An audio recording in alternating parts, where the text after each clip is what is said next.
Hello everyone and welcome back to another preview on this live stream, and we're going to Moonee Valley tomorrow for the running of Group 2 Australia Stakes Day. Can't wait for the race itself. I think it's down to two key race fit horses that will sit on speed, but we'll get to that a little bit later because we've got to look back on what we did last week. But before we do that, this is my Moonee Valley track report. So the rail's in the true. Track is a soft 5 at the moment, but that's to get it ready for tomorrow because it's going to be an absolute scorcher tomorrow.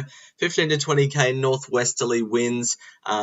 Shouldn't have much of an impact, but still 15 to 20 isn't low.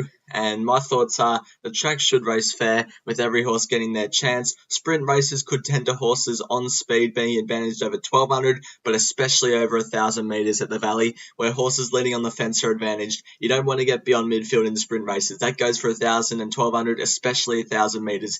If you're running an 1000 metre race tomorrow, you're going to want a horse that settles in the first three because the fence is going to be rocking tomorrow, I reckon. So that's the track report. Looking back at last week, so this was last Saturday. This was Australia Day. 80 spend, returned 113.5, and that POT looks good, doesn't it? So far for the 2 weeks we've been doing the $10 strategies, it's been working so far. 31, just over 31% POT for how long we've been doing it. So we'll take a look at the highlights. Six to win on Wahine Toa yesterday. That got the money in the first. 2H Mile Princeton Award, that filled the minus spot. The Instructor won the Blue Diamond Preview for the Colts and Geldings. Blow In won race number 5. Jack and O, well, I don't know what to say about its performance, but it got over the line in the end. That was good. Crosshaven, 5 each way. That ran a place. We got the early quaddie and the quaddie. So overall yesterday it was very, very good. So let's get on with proceedings, and we're going to go to race number 1. It's a benchmark 100 over the 2500 metres. As always, we take a look at the key chances. So we'll start with the 10-year-old, Sound. Concedes weight a lot to these horses. 60 kilos is enough. Down to 57 is okay, but when you see that like Swords Drawn's down to 52.5, it's giving away a lot of weight. Was okay in the Bagot without being an eye-catching run. Before that was okay in the Pakenham Cup.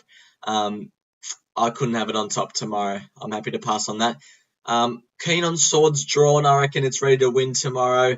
Fourth up to the 2500 looks ideally suited. They rode it forward last start behind Spirit Ridge, and that worked out. Celine Gaudre with the 52.5 kilos, hopefully from gate 8, can be in the first 4 and be there ready to strike when the race sprint goes on, and it should be favourite, and it is.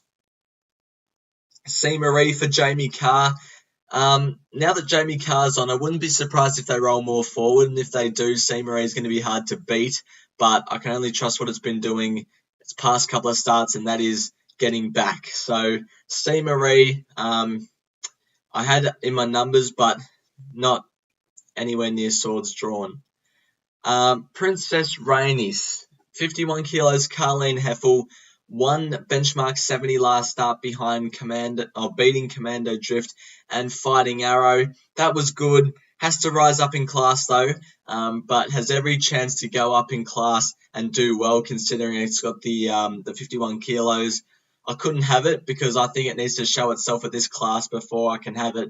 But ever since the blink has gone on, it's been pretty good. So just to watch and see for me tomorrow with that horse, Princess Rainis. The other horse I like is Soleil Nuage. Hasn't run for some time, only 3 from 26, but I reckon it can do it tomorrow. It was a pretty fast run race behind So Unusual last start. Got back, charged home it was sort of set up for the swoopers for Soleil Nuage to run on because they went at a solid tempo up front, but I reckon that was a solid enough run to be thinking it will be competitive here. Craig Williams on. Gets down to the 53 kilos, which it hasn't done for quite some time. Has been missing the start a lot lately, which is not like it because it usually settles closer to the speed. So hopefully Soleil Nuage can be up there, and only in an 8-horse field you'd expect that. So in the first at Moonee Valley, I've gone 7 the win on Swords Drawn and 3 the win on Soleil Nuage. More keen on Swords Drawn than Soleil Nuage, but I think they're both good chances and should be, hopefully, one of them should be taking out race number 1. Race number 2 is a open race, a benchmark 70 over the 20-40 metres, the Cox Plate start, and, well, 18 horses to go, but there's going to be 4 scratchings, so probably 14 to go. Key chances, I think this one's over the odds, Glentanius. Gate 2 around the Valley was the only thing that put me off, but this run suggests behind River Plate that it could go on with it now. Mark Holt, it was a bit like Silver Tycoon yesterday. It won a benchmark 64, sort of going up in class. It'll get a similar run, but I couldn't have Mark Holt tomorrow. Like to see it do it first. Accuse, and it's won 3 from 21, so only 14.28% winning strike rate. Accuse, I think, can run well. It'll put itself on speed, was good behind Hasseltoff and I'm a Shelby last start. Before that was dominant, beating Hasseltoff. So I think Accuse is a good chance from gate 6. Johnny Allen will put it on speed. It's okay at 2,000 metres. It's, as you can see up there, it ran behind Hopkins at Cranbourne. That's okay. See what happens with that horse. Fighting Arrow from gate 4 should be able to settle closer. Blake Shin's a good rider. I still don't think Moonee Valley's his track, though. Even though we got close behind Highland Jack and Uniquely, or he beat Uniquely, I still don't think Moonee Valley's his track. And from gate 4 could get stuck because there will be a 3-wide line in a 14-horse field. And he could get stuck midfield or so buried, and he's going to have to find luck. He's the favourite, but he's not the hot favourite. I'm not with him. I liked Matron Bullwinkle before it came out, so I had to reassess there. Black Queen, I like. Second up tomorrow, I reckon it'll run well. 1,600 up to 2,000 suits. Only thing that put me off was gate 14 and how far back it'll get. But if it's not winning tomorrow, it'll be winning the next couple of starts. So that's Black Queen. Riverina Cyclone will go forward and give itself every chance. Won well here at Cranbourne. Has to go up in class again.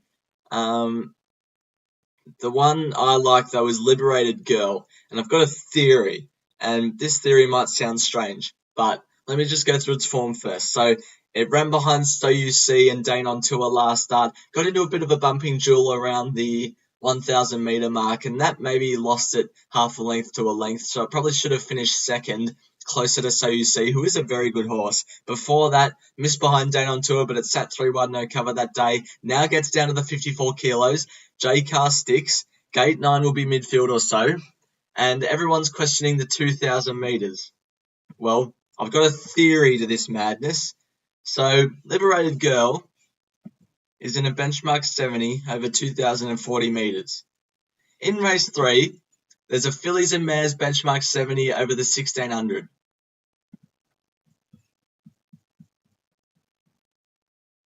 Perfect. Perfect for Liberated Girl. 1,600, it's its distance. It should go there, right? Why are they taking it to the benchmark 70 in open class up to 2,000? Peter Moody isn't usually a trainer that would do this. Or he could, but no, I think this horse, he thinks this horse can run out of really strong 2,000 and be very competitive. The only question mark I could find was that it'd have to go up against Dane on tour again. But that's only very small, and it hasn't beaten Dane on tour, but gone very close to it here. So in race 2 at the Valley, I've got 10 the win on Liberated Girl, and it obviously has to gain a start first, but if it does so, I'll be very excited for race 2, because I want to see if my method to the madness is correct. So 10 the win on Liberated Girl. Race 3 is a Fillies and Mares benchmark 70 over the 1,600 metres. 7 horses to go around with the scratching of Lady Adelaide. Electric Bell in a small field should be able to settle closer, but faces tougher opposition here. Ballynora can run okay. Sheldon Clark claims the 3 will be on speed. I mean, it nearly beat Forbidden City last start, so it can go close here. Dane on tour, I like. Dane on tour, D. Oliver, gate 5, should be midfield or so. And in this size of a field, it'll be 4th or 5th. and before its last start, it beat Liberated Girl, which I like in race 2, and since then it has beaten Liberated Girl and gone close to So You See. So Dane on Tour probably faces weaker opposition tomorrow, which I like, and D. Oliver sticks with it where he's won on it before. Strawberry Moon, a very interesting horse. Obviously, I'd like to see it do it first at this class, but won well here at Stall, and it wouldn't surprise me. The horse I think is over the odds is No Secret. Now, here at Flemington, I don't know what went wrong with it. I'm not sure what went wrong with it. It sat on pace, looked like it had every chance. Here, it ran really well from the back. Here at Moonee, and I know it's at Moonee, and it's up in class from Moonee, so people think, might not be up to the class. It laid in very badly here, conceded 7 kilos to the winner, who went out in front like the clappers, leading by 10. Or not 10, like 5 or 7. And it couldn't catch it. Now gets the blinkers for the first time. In a small field, can go forward, settle outside the leader. Blake Shin on. I reckon it's over the odds. So race 3 at the Valley. I'm with Dan on Tour as my on-top selection. I think tomorrow it can win again. But No Secret, I reckon, is over the odds currently at its quote. That's race 3. We're a third of the way through. Race 4 is the Scratchings handicap over the 1,000 metres because there's only 4 horses in it. It's a 3-year-old benchmark 78. Now, what I said at the start of the video or the live stream is that 1,000 metre, you want to be on speed. But there's only 4 horses, so it doesn't really matter that much. Alpha 1, I like Spacewalk before he came down. Alpha 1 was up there too. Had a hard time separating Bistro and another horse we'll get down to a little bit later. But Bistro won well last start at Sandown, and I had it, so I was happy. Matty Cartwright claims the 1.5 again. Gate 4 will be on speed. Well, not on speed. It'll probably be leading outside of Commander Proved again. It's second up. It should be fitter. It won well last start in a time of 56.69, which is pretty quick for 1,000 metres. Wouldn't surprise me if it won. Commander Proved is the other one that I had trouble separating with Bistro. Blake Shin, I like how it's drawn gate 1. It can be close to the fence, and it has the pace to kick up inside of Bistro and potentially lead it on the inside. Matt Smith sent one down here last week called Way to the Stars. That horse didn't handle the Melbourne going, but I think that's because it couldn't find the fence. I reckon this horse will find the fence. It's 3 from 3 at the 1,000 metres. If it can kick up and hold the lead from gate 1, it'll be hard to beat. Warwick Farm win last start was good. I think Blake Shin will get it from gate 1, and hopefully it can hold on. Fishin ran okay behind Bistro last start. Gets a little bit of a weight swing, and Ethan Brown, probably the most informed jockey, goes on in Victoria.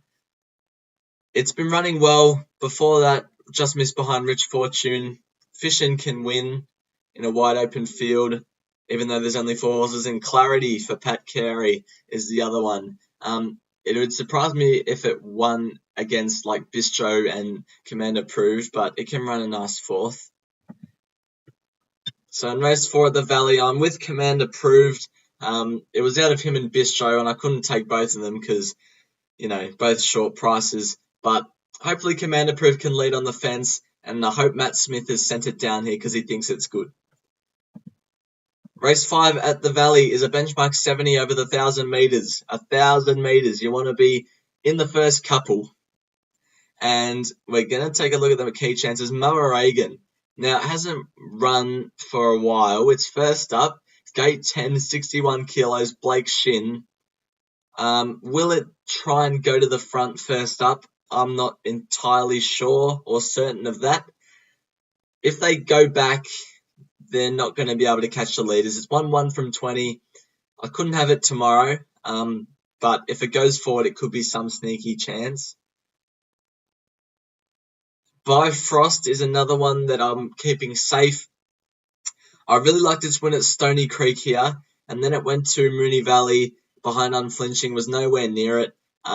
The bad thing about this horse for it tomorrow is that it's usually slow away, and at the Valley over the 1,000 metres, you don't want to do that. You don't want to do that at all. That's why I was against it, and that's why my on-top selection was a different horse. That different horse is John Valjean, or don't even know how you say it. I'll pick it up tomorrow when it goes past the post first. This horse has also been slow away, but I went deep down into its first couple of career starts, and it's led on a couple of occasions. And with Jamie Carr in the saddle, her horses hardly ever miss the start. So I'm hoping from gate 4 it can be hopefully one out, one back. I'm expecting it to be either one out, one back, or a pair further back on the outside. I'm hoping it's one out, one back, because the closer the better. But we'll see what happens. J Carr, Will Clarkin wouldn't bring it over if he doesn't think it's got a good chance. And when Will Clarkin and Jamie Carr combine, they're unstoppable. So John, whatever it is, can run well. This is the horse I think is over the odds. Its name is Aminar 2. Carleen Heffel claims it 2. Gets down to the 52 kilos. From gate 1, should lead. They trialled it at 1400 and it didn't work. So they've brought it back to the famous Moonee Valley 1000 metres where it's won before. And I think with the 52 kilos, there shouldn't be a lot of pressure. I don't think Glen Ferry Girl's going to press it like really hard. So I think it'll get a pretty easy time of it and can hold on. And when you want to be on speed at the Valley, it can run well. But in race 5 at the Valley, I'm happy to take John Valjean in the 5th. Not getting much value, but see what happens. First of the quaddy legs is race 6 at Fillies and Mares, benchmark 70 over the 1200 metres. Another race that I had trouble with. Danny St. Darcy. Thing that put me off was gate 1, but I love Celine Gaudreau going on.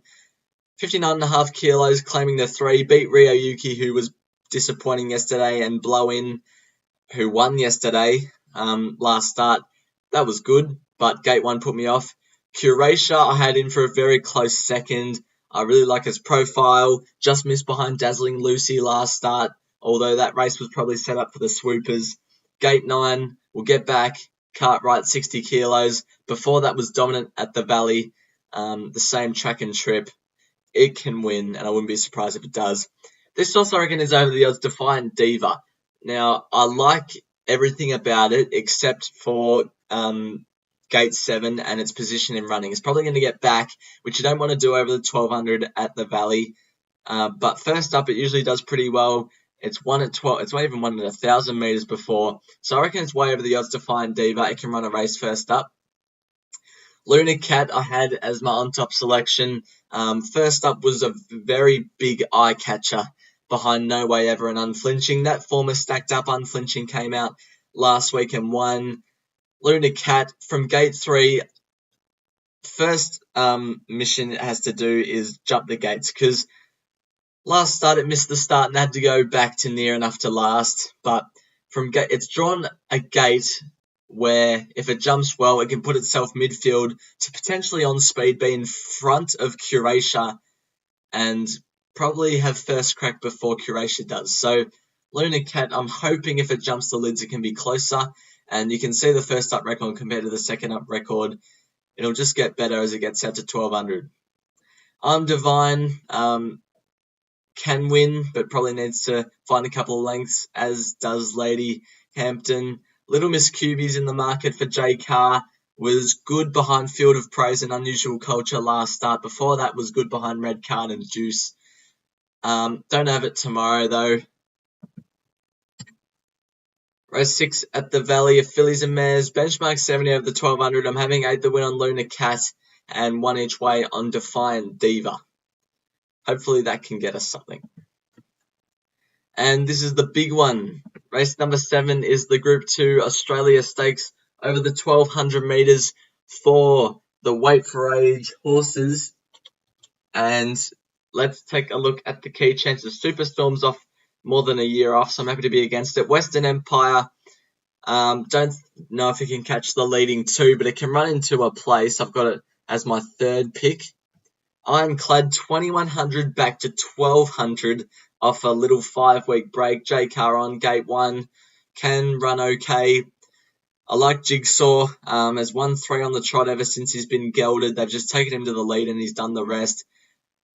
Little query about a high pressure 1200, but I'm not sure if Snapper's going to really push him.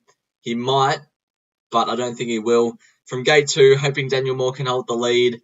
Moonee Valley's a really good track for leaders, and Jigsaw hopefully be in that position.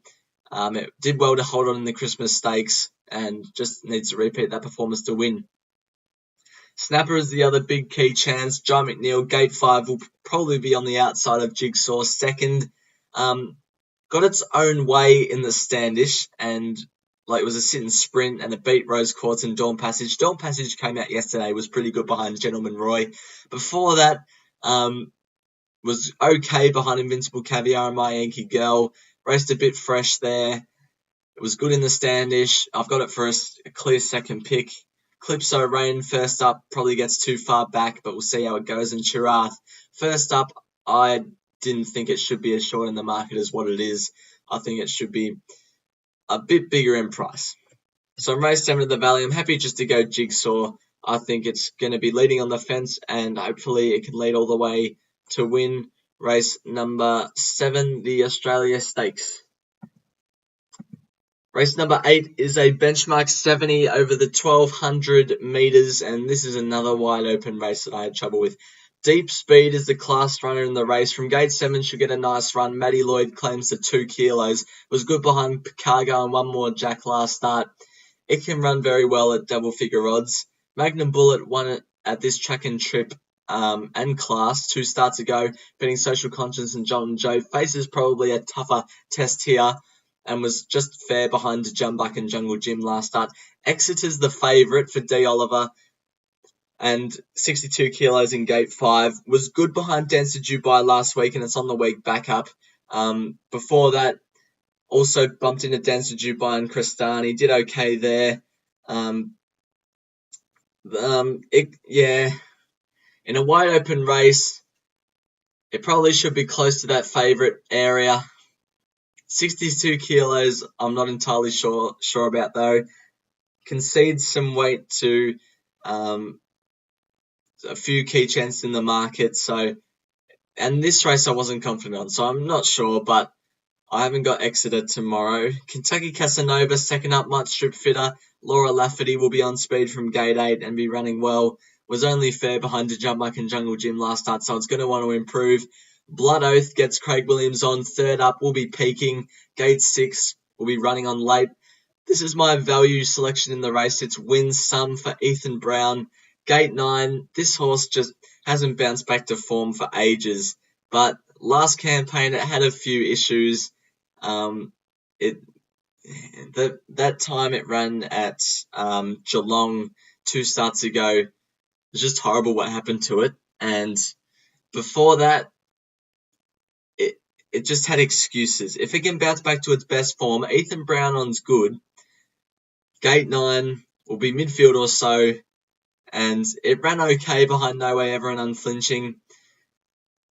They've gone up to 1200. I'm hoping that can spark it up, and I just think it's over the odds. That's why it's my value selection in the race.